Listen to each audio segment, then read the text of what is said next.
noite a todos vocês. Eu falava quando eu comecei a falar que eu sou oriunda do Leão Denis do Rio de Janeiro, então é com muita alegria que a gente retorna à casa para estar compartilhando as nossas reflexões acerca desse tema, que é um tema realmente é, muito instigador para o nosso processo pessoal de crescimento, né? Então, a gente começa, para ganhar tempo, né, e corrigir o tempo que nós perdemos aí, aliás, ganhamos com o Lopes falando acerca do egoísmo, né? Mas eu vou me permitir reportar Emmanuel no livro Palavra de Vida Eterna, no seu texto 32, que o título dele é O Amor Tudo Sofre. Nesse texto, nós vamos observar, acompanhando a fala de Emmanuel, que ele traz um conceito para o egoísmo. Ele diz para nós que o egoísmo se traduz no apego da alma ao próprio bem. Ou seja, quando nós, na nossa experiência diária, vamos nos colocando passo a passo no exercício da existência, à medida que nós colocamos nosso próprio bem sempre em primeiro plano, em detrimento do outro, nós estamos num processo de apego ao nosso próprio bem, a despeito do bem do outro. Então, o que acontece? Isso se transforma num perigo. A gente observa, né, que, em nome do amor, como se produz a dor. E nós vamos compreender isso quando, partindo dessa referência de Emmanuel, ao nos dizer que o egoísmo traduz o apego da alma ao próprio bem, nós vamos compreender quando nós refletimos acerca da questão de que, por um pretenso amor, surge em mim ciúme, despeito, sentimento de vingança, discórdia, processos de acusação do outro, cegueira em relação aos fatos. E tudo isso em nome do amor. Por quê? Porque, em verdade, quando nós nos colocamos nessa proposta de amor, mas prevalece em nós, na sua riqueza de profundidade, o egoísmo, nós transformamos o nosso pretenso amor numa ferramenta de escravização do outro. E por quê? Porque, na nossa ótica egoísta, todo o mundo precisa, todo o universo precisa girar em torno da satisfação do meu interesse. E então, o que acontece? Se o outro tem qualquer interesse que confronta o meu interesse pessoal, isso me conduz a uma resposta negativa a esse posicionamento do outro. Então, infelizmente, nós vamos observar que, em nome do amor, muito mal se produz. A gente observa todo dia, toda hora, em nome do amor, os assassinatos, os suicídios, a violência, tudo em nome do amor. Um amor, obviamente, equivocado. Por quê? É um amor voltado única e exclusivamente para o meu interesse pessoal. É aquele amor, pretenso amor, que só considera o outro como um instrumento de produzir o meu bem. Se ele, de alguma maneira, age em desconformidade com aquilo que eu entendo que é o meu bem, por consequência, todo o mal decorre. E aí a gente observa todo dia e toda hora, nos noticiários da vida, o amor conduzindo à morte. Então, em nome do amor, se mata muito mais do que se mata, muitas das vezes, em nome do ódio. Em nome do amor, a gente observa o noticiário diariamente referto de situações que nos conduzem à compreensão disso que nos diz Emmanuel. Então, o que acontece? Por que isso se dá? Porque o amor, aliás, desculpa, o egoísmo, que está fundado no sentimento de personalidade, em muito exacerbado, ele se reflete num excesso de mim. Ou seja, o egoísta só pensa em si mesmo.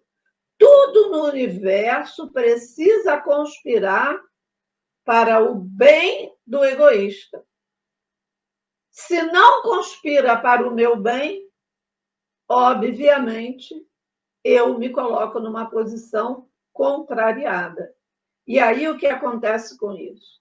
Quando nós estamos mergulhados no egoísmo, indiretamente, ou aliás, até diretamente, nós enterramos todos os nossos talentos. Por quê? Porque o egoísmo, ele é capaz de neutralizar todo o bem, ele neutraliza todas as virtudes. Então, os nossos talentos, na rasteira do nosso egoísmo, quando eu me encho de mim, eles acabam sendo enterrados. E aí, os espíritos nos auxiliam nessa compreensão. Eles nos dizem que o egoísmo é o nosso vício mais radical. E ainda dizem que essa é a chaga da sociedade. É aquela que realmente provoca dor, sofrimento. Por quê? Porque o egoísmo não coaduna com a lei de justiça, de amor e caridade. Se ele não coaduna com a lei de justiça, amor e caridade, ele é uma profunda chaga no nosso processo existencial e que precisa ser atacado na raiz.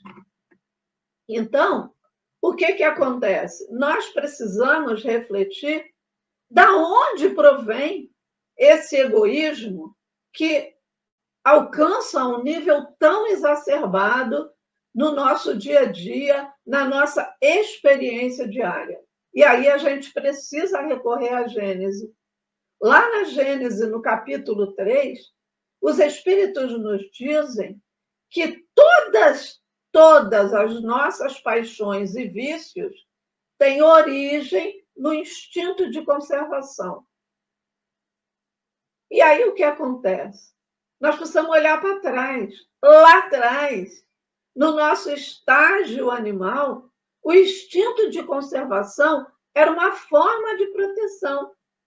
O que seria do ser em evolução no estágio animal se não fosse o instinto de conservação? Ele dependia do instinto de conservação para sobreviver, para progredir, para poder se manter vivo. Por quê? Porque ele estava num estágio total de materialidade. O animal, ele não pensa em si, ele não pensa sobre si, ele pura e simplesmente atende às necessidades orgânicas, às necessidades de sobrevivência, para que possa se manter vivo. Então, o egoísmo, né, representado pelo instinto de conservação lá no estágio animal, nesse momento, essa paixão era uma necessidade. Porém, nós não estamos mais no estado animal. Nós avançamos, nós evoluímos a duras penas, mas avançamos e alcançamos o estágio hominal pelo nosso processo de evolução.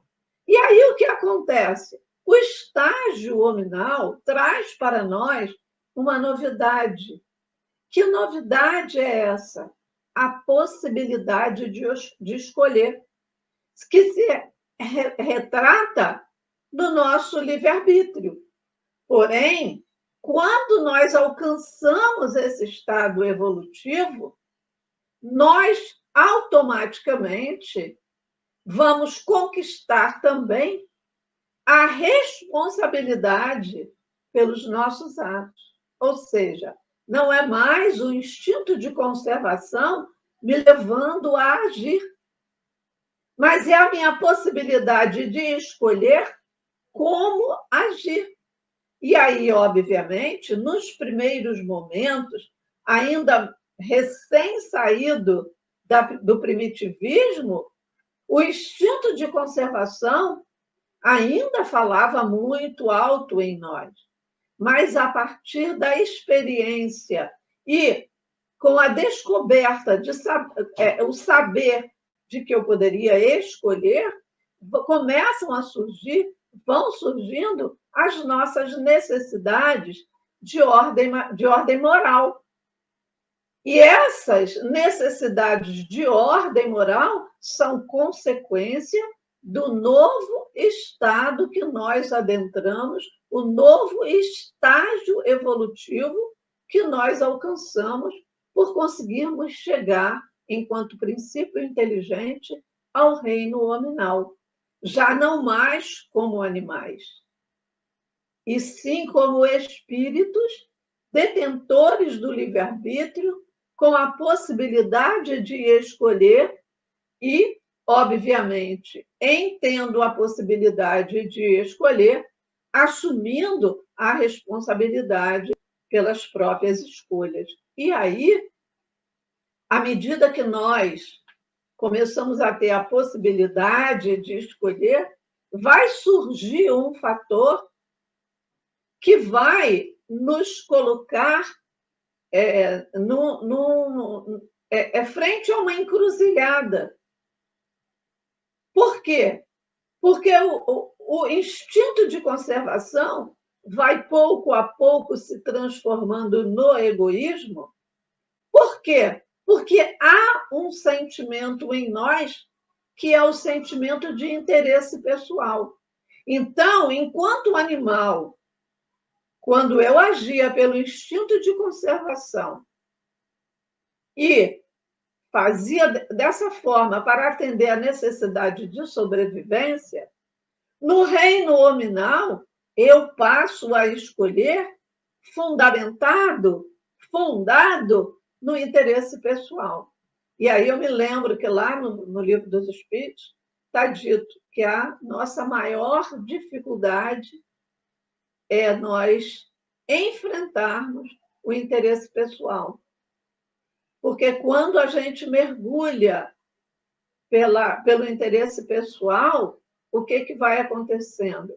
A gente começa a ampliar em nós o egoísmo, porque esse sentimento que nós carregamos precisa ser burilado, precisa ser trabalhado pelo despertamento para as coisas espirituais, para o aspecto moral da nossa existência.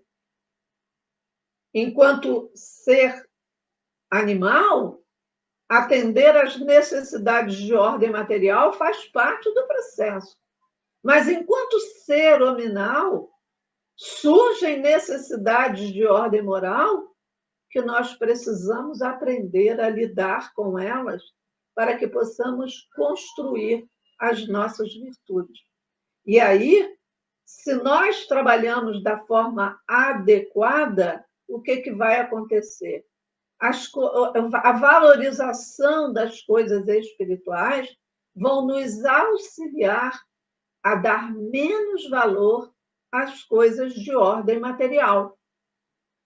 Porém, o que acontece? Não é bem isso que nós vemos, né?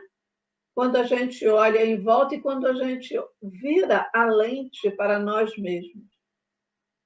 E aí, nós precisamos compreender que o egoísmo ele existe na Terra, porque a Terra, como mundo de provas e expiações, aqui, os espíritos que encarnam dentre eles, cada um de nós, somos espíritos ainda inferiores a caminho da luz, mas espíritos de ordem inferior. E aí o que acontece? o egoísmo está extremamente relacionado à inferioridade dos espíritos que encarnam aqui na Terra. Por isso, esse é o maior mal que tem na Terra. Porém, nós não podemos generalizar para a humanidade inteira essa situação. Por quê? Porque nós sabemos que, apesar de estarmos todos em estágio de inferioridade, já existe em meio a nós espíritos, porque somos espíritos ainda imperfeitos, ainda inferiores, mas em variadas gradações, cada um no exercício do aprendizado que lhe compete no momento encarnatório. Porém, nós sabemos que em meio a nós existem muitos espíritos que já estão isentos do egoísmo e que praticam a caridade, como é requisitado, como é proposto pela lei de amor, de justiça, amor e caridade. O que acontece é que você pode perguntar assim, mas cadê esses espíritos que eu não vejo? Primeiro, lembremos que o mal é audacioso, o bem é tímido. Segundo, é importante nós lembrarmos que a virtude, ela foge da claridade do dia. A virtude verdadeira, ela não se propõe, ela não se projeta, ela não se propagandeia, né? Ela se dá e se estabelece no silêncio. Mas existem espíritos na Terra que já estão isentos do egoísmo. E aí a gente também precisa perguntar, se tem um, obviamente, muitos haverão de ter também. A questão é que os frutos do egoísmo chamam muita atenção. E o volume de egoístas na Terra ainda suplanta o volume daqueles que já experimentam a virtude, né? A virtude da isenção do egoísmo, a virtude da humildade. Mas os espíritos nos garantem que já existem na Terra aqueles que já se isentaram do egoísmo. Infeliz de nós se não fossem eles, né? Porque são eles que vão, pouco a pouco, nos auxiliando nesse processo de transformação da Terra. Mas os espíritos, quando nos recomendam a pensar no egoísmo e nos remetem à questão de que ele cresce com a civilização, eles nos instruem para que nós possamos buscar a causa para destruir o efeito que é o egoísmo. O egoísmo em si, ele não é a causa, ele é o efeito. E nós precisamos atacar a causa que faz com que o egoísmo seja tão presente na nossa existência na Terra. E aí, para isso, nós vamos novamente recorrer à Gênese, no capítulo 18, no item 18, quando os espíritos nos dizem que o progresso intelectual que nós já realizamos até hoje tem proporções muito amplas. Ele é um passo muito grande na nossa evolução. Mas ele sinaliza apenas a primeira fase do nosso processo evolutivo. E ele, por si só, ele sozinho, o progresso intelectual sozinho, ele é impotente para regenerar a Terra. Por quê? Porque o homem encarnado na Terra ainda está dominado pelo orgulho e pelo egoísmo.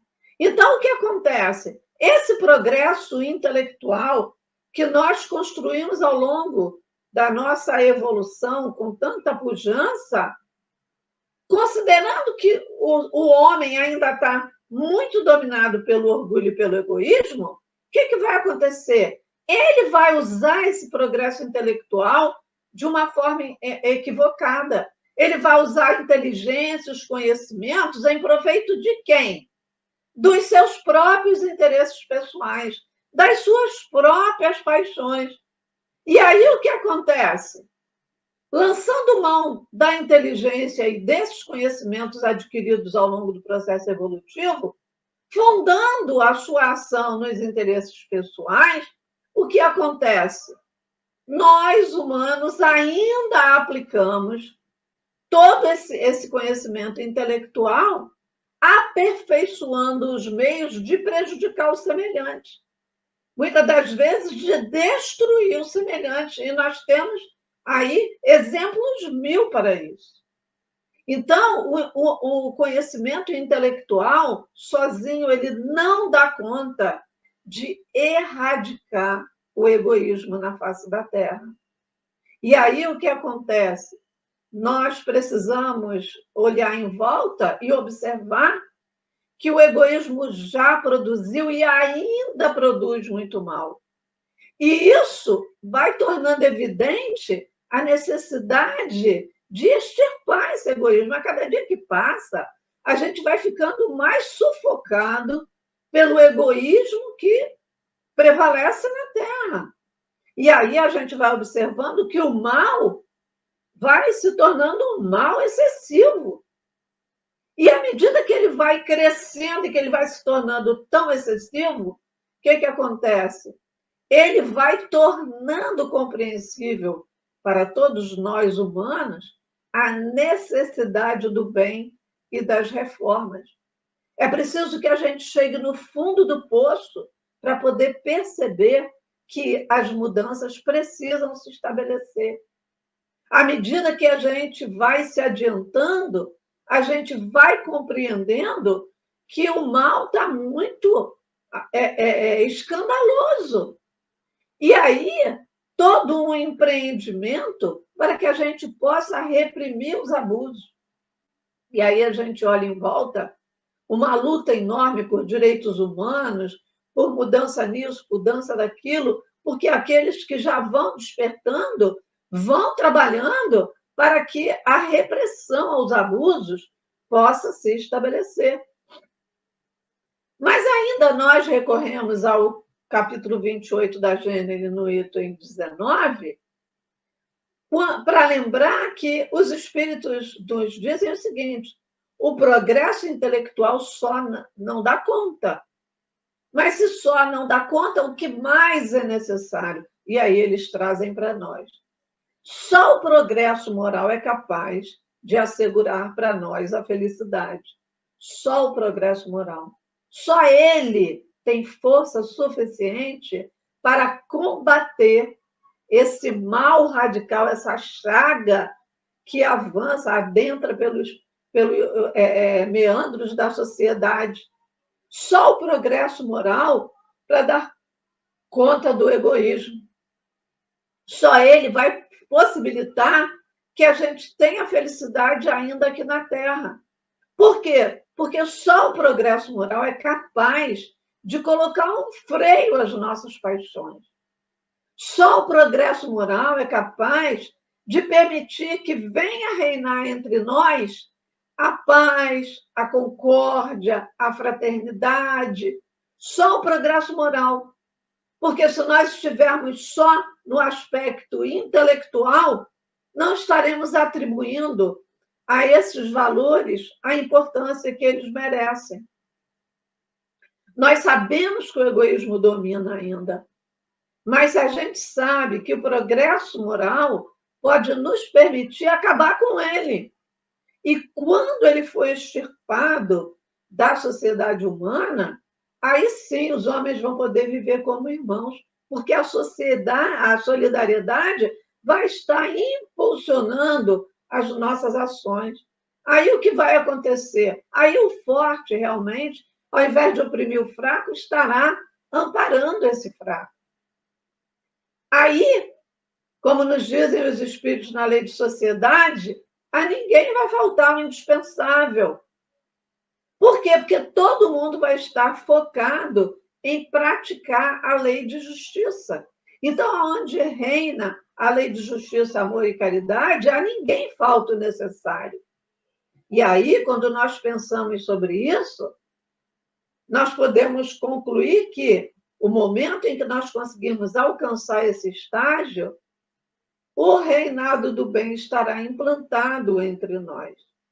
E não esqueçamos, os espíritos trabalham nessa direção. Há espíritos incumbidos de preparar o reinado do bem na Terra.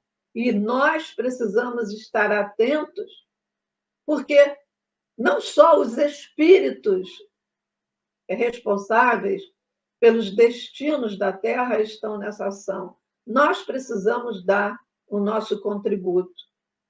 E como dar o nosso contributo nesse processo? Para que a gente possa trabalhar para destruir o egoísmo. Nós sabemos que o egoísmo, como os espíritos nos disseram nas questões do Livro dos Espíritos, é muito difícil de se desenraizar. Por quê? Porque ele deriva da influência da matéria. Nós ainda consideramos que o bem para nós é o bem material. Para nós, o bem ainda é ter carro do ano, casa do ano, o melhor salário do mundo, ter as melhores roupas, a melhor aparência, a melhor escola para os meus filhos. Ou seja,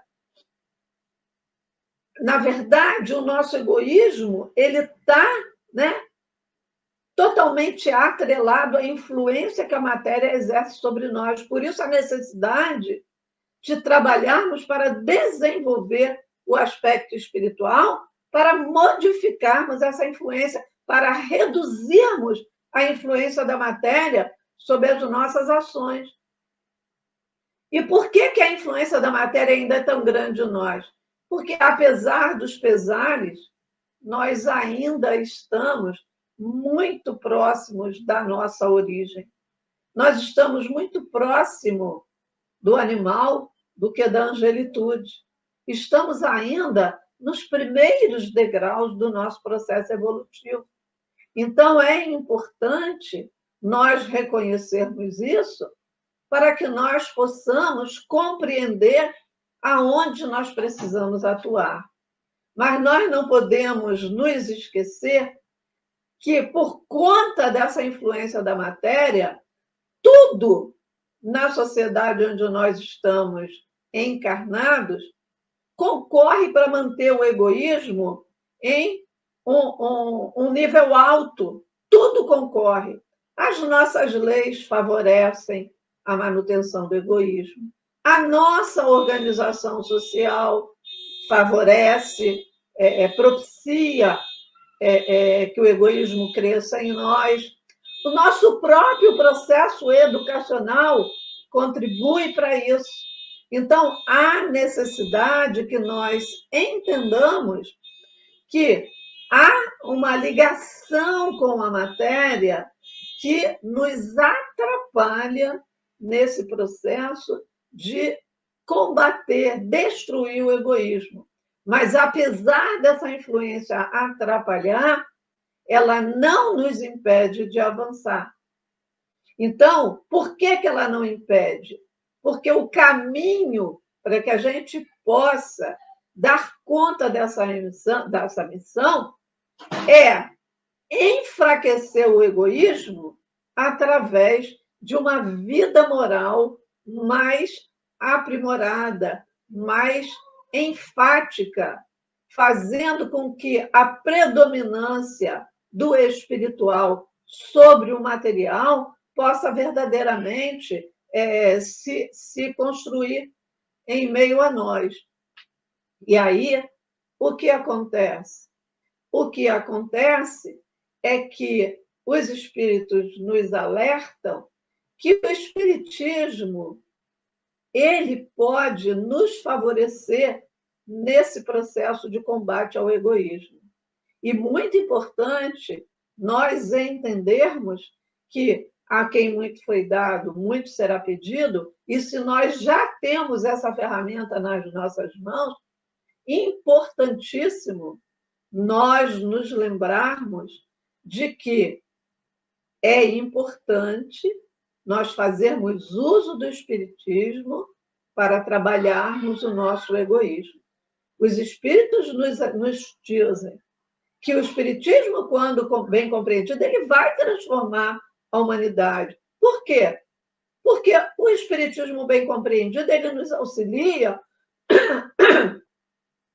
a deixar de lado esse nosso sentimento de personalidade. Começa a ganhar força o sentimento de individualidade, que é um ser eterno, que é uma existência eterna, que encarna e reencarna várias vezes. Que se hoje eu estou me apresentando de uma forma, com uma dada personalidade, amanhã estarei com outra. Então, à medida que essa compreensão do Espiritismo se estabelece em mim, isso me auxilia a minimizar em mim esse sentimento de personalidade. E aí, por consequência, o melindre vai ficar trabalhado, controlado, né? A vaidade, o orgulho, o ciúme, as dissensões, tudo isso vai estar minimizado em mim a partir do momento que eu me reconheço como um ser espiritual a caminho da luz. Então, é necessário que a gente compreenda que o Espiritismo traz para nós uma ferramenta de muito valor. E aí, por que os Espíritos nos dizem que as instituições entretêm e excitam o egoísmo? E que elas precisam ser reformadas pela educação. O que eles nos trazem, e a gente encontra isso lá na Revista Espírita, eles nos dizem o seguinte, que nós, no nosso dia a dia, bebemos o egoísmo com o leite. O que ele está querendo falar para a gente?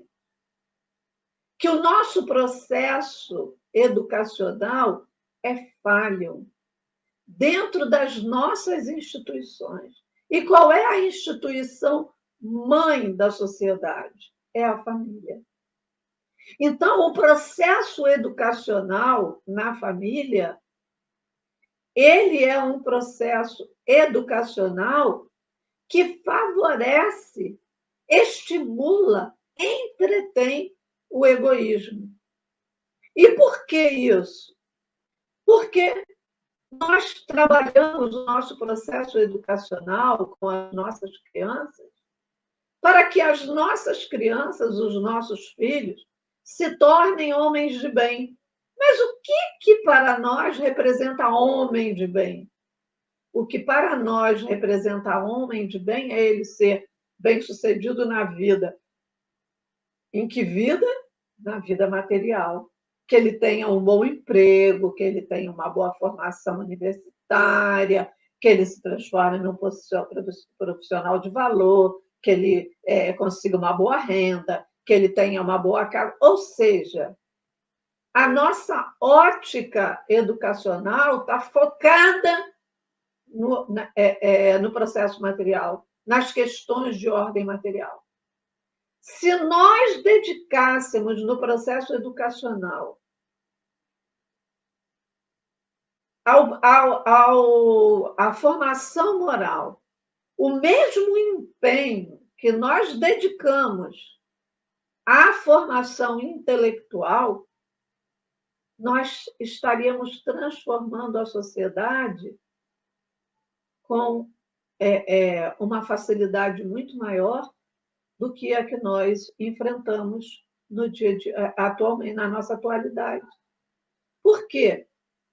Porque se nós estivéssemos trabalhando no processo educacional dentro do lar, o princípio de caridade, de fraternidade, e fazendo isso através da nossa influência, né? A influência do exemplo moral, a influência do contato espiritual uns com os outros, na valoração dos aspectos morais, da nossa instância espiritual, com certeza, se esse agir tivesse servindo de base à formação no nosso lar, com certeza nós estaríamos atuantes no processo de combate ao egoísmo na sua base. Porém, no mundo que nós vivemos hoje, isso é extremamente complicado, porque hoje, para que você renuncie a você mesmo, é preciso uma virtude muito grande. Porque se alguém hoje consegue renunciar à sua própria personalidade em prol do outro, muitas das vezes esse outro sequer agradece, porque nem a gentileza nós aprendemos. Então, meus amigos, nós precisamos compreender que trabalhar o egoísmo começa dentro do nosso lar. Porque o indivíduo que está lá fora na sociedade, ele é fruto da família. Então, a instituição família precisa servir de exemplo nesse combate ao egoísmo. E aí, se nós lembrarmos que quem possui a virtude da humildade, que consegue combater o egoísmo, abre para si a porta do reino dos céus, vai compreender que está predestinado à felicidade dos eleitos, que Jesus nos fala. Nós precisamos compreender que, na hora da prestação de contas, se eu só pensei em mim, eu vou estar sofrendo pelo abandono, porque se eu só pensei em mim, ninguém vai estar pensando em mim. Já que o exemplo e o contato que eu estabeleci na realidade onde eu estive inserida é a realidade do egoísmo e do pensar só em mim. Então, considerando que nós precisamos trabalhar essa chaga social, que é um verme roedor, como os espíritos nos dizem, é um mal que se alastra no mundo e que cada um de nós é vítima, mais ou menos, desse egoísmo, compreendendo isso e observando que nós enfrentamos os efeitos do egoísmo alheio e que o outro também enfrenta os efeitos do nosso egoísmo, compreendendo isso, nós percebemos que a gente precisa realmente se voltar para a origem desse mal, para ir buscar verdadeiramente as causas e as influências que alimentam, que desenvolvem esse sentimento de egoísmo. Se a gente descobre a causa, né, as causas e as influências que promovem isso, automaticamente o remédio vai aparecer. Atacando o mal pela raiz, a gente vai estar resolvendo o problema. E como atacar o mal pela raiz? Através da educação, nos dizem os espíritos.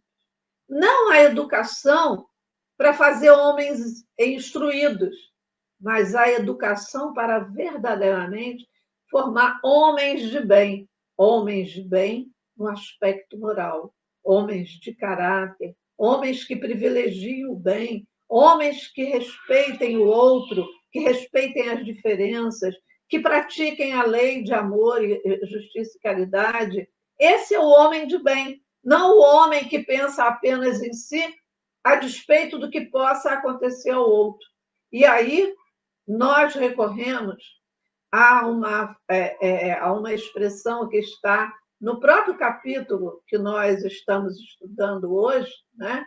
Numa comunicação, numa elucidação que Kardec nos faz, recorremos a Kardec quando ele nos diz, já que precisamos atacar o mal pela raiz, e atacar o mal pela raiz através da educação, ele nos convida a refletir o seguinte, que a educação convenientemente entendida, não é qualquer educação, ela convenientemente entendida, constitui a chave do progresso moral. Quando se conhecer a arte de manejar os caracteres, né? Quando se manejar o caráter, como se conhece a arte de manejar a inteligência, conseguir-se-á corrigi-los do mesmo modo que se aprumam plantas novas. Essa arte, porém, exige muito tato, muita experiência e uma profunda observação. E para tal, não basta o conhecimento da ciência. Não basta. Quando ele nos diz que é necessário uma profunda observação, já encaminhando para o nosso encerramento, eu me permito me reportar à realidade atual e questionar o seguinte: será que na atualidade nós temos nos dedicado ao processo educacional, não só do outro, mas de nós mesmos, não é? Porque não é só a educação dos nossos filhos, é a nossa própria educação. Quando ele diz que é uma arte educar os caracteres, né? Os nossos caracteres, é uma arte, assim como o caractere da criança. Quando ele diz que isso é uma arte que exige muito tato, muita experiência, uma profunda observação, a pergunta é: estamos caminhando na via dessa profunda observação? Nós estamos verdadeiramente nos olhando, prestando atenção em nós, olhando para dentro de nós, para que possamos reconhecer as nossas imperfeições, reconhecer aonde está presente o nosso egoísmo, para que possamos, através desse olhar, com muito tato, remodelar as nossas atitudes? Será que estamos prestando atenção, observando as nossas crianças e dando a elas o melhor do nosso cuidado para que possamos moldá-las como se molda a planta assim que se lança a semente? Ou será que nós estamos aí muito ligados, plugados na tecnologia, muito mais ocupados com o ter do que com o ser, muito mais ocupados com aquilo que o outro fala ou deixa de falar a meu respeito? Será que estamos muito ocupados com isso? Furtando do nosso próprio processo evolutivo o tempo, o cuidado, a observação necessária para que possamos nos moldar em função daquilo que a nossa proposta evolutiva traz para cada um de nós?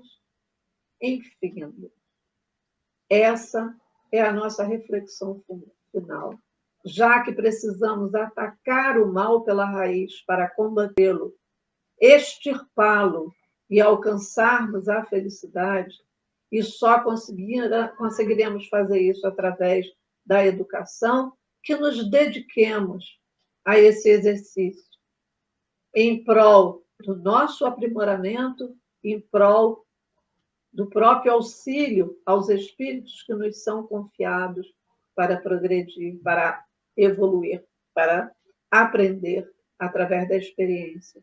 Então, amigos, que tenhamos a clareza daquilo que nos compete enquanto responsabilidade por conta do nosso livre-arbítrio, para que possamos, ao final da trajetória, olharmos para trás e nos orgulharmos, termos o prazer e a satisfação de saber que demos o nosso melhor, empregamos os nossos melhores esforços para que pudéssemos dar conta da nossa proposta encarnatória, saindo da encarnação com a certeza do dever cumprido. É isso, amigos, que tínhamos para compartilhar no dia de hoje e que Jesus possa nos fortalecer nessa empreitada, nessa trajetória.